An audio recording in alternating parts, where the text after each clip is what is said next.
सद्गुरू श्री ब्रह्मचैतन्य महाराज गोंदवलेकर यांचं प्रवचन 6 मार्च.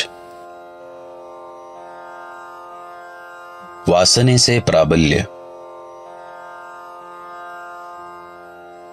माझ्या निरूपणाचा तुम्हास विसर पडतो म्हणूनच बरे आहे. एखादी गोष्ट चांगली आहे आणि ती मिळाली तर सुखप्रद होईल या गोष्टीची आठवण असूनही आपण ती मिळवण्यासाठी प्रयत्न करत नाही, हे अगदी अयोग्य आहे. हे पापच आहे. जर आपल्याला समजलेच नाही तर ते न करण्यात पाप नाही, परंतु समजूनही न करण्यात अत्यंत पाप आहे. खरे म्हणजे प्रयत्न करणे हे आपल्या हातात आहे. आपण ऐकतो की अंतकाळी जी मती तीच गती. मृत्यूसमयी जशी वासना धरावी त्याप्रमाणे आपल्याला पुनर्जन्म प्राप्त होतो.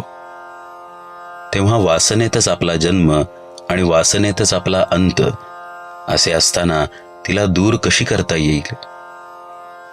एखादा मनुष्य काळा असेल तर त्याला आपले काळेपण काही घालवता येत नाही. त्याप्रमाणे वासना असणे हा मनुष्याचा एक सहज गुण आहे. तो त्याला पालटता येत नाही.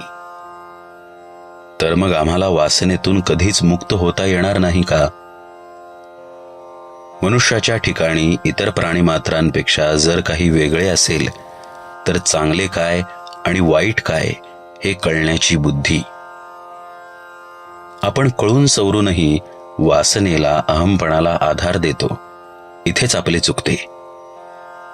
आपला अहंपणा इतका खोल गेलेला आहे की आपल्याला हे सर्व माझेच वाटते. माझी बायको, माझी मुले, माझे घर, माझे माझे म्हणून किती सांगावे. त्या माझेपणामुळेच अहंभाव वाढीला लागून सर्व काही आपल्या मनाजोगते, आपल्याला सुख देणारे हवेसे वाटू लागते आणि दुःख अगदी नकोसे वाटते. अर्थात जगात कुणालाच नुसते सुख मिळत नाही.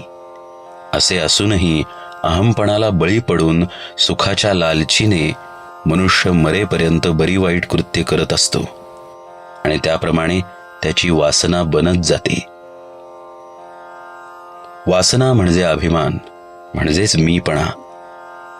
अशा रीतीने अहंपणात जर वासनेचे मूळ अधिष्ठान आहे तर तो नको का घालवायला?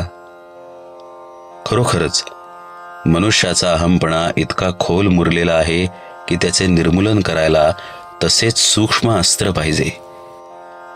नामा इतके प्रभावी आणि सूक्ष्म अस्त्र दुसरे कोणतेच नाही. ते परमेश्वराच्या अगदी जवळचे आहे, परंतु एवढे असूनही आपण ते आवडीने, निष्ठेने घेत नाही. आम्हाला सर्व काही समजते, परंतु नामस्मरण करण्याचा आळस आपल्यात भरलेला आहे. भगवंत करता आहे असे अनुसंधान जो रात्रंदिवस ठेवेल त्याचाच अहंकार जाईल, हे ध्यानात ठेवून आपण भगवंताचे नाम घ्यावे. मनाने भगवंताचे होणे हे भक्तीचे मर्म आहे. आपल्याला जे पाहिजे ते त्याच्याजवळ मागावे. मागितलेली वस्तू भगवंत देईल किंवा न देईल.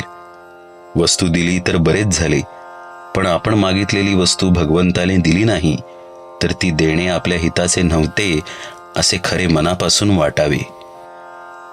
ही भावना वाढण्यासाठी भगवंत दाता आहे असे लक्षात ठेवून शक्य तितके त्याचे नामस्मरण करावे.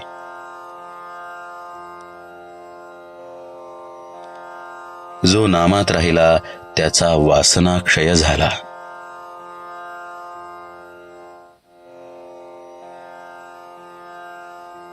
राजाधिराज सद्गुरुनाथ महाराज की जय.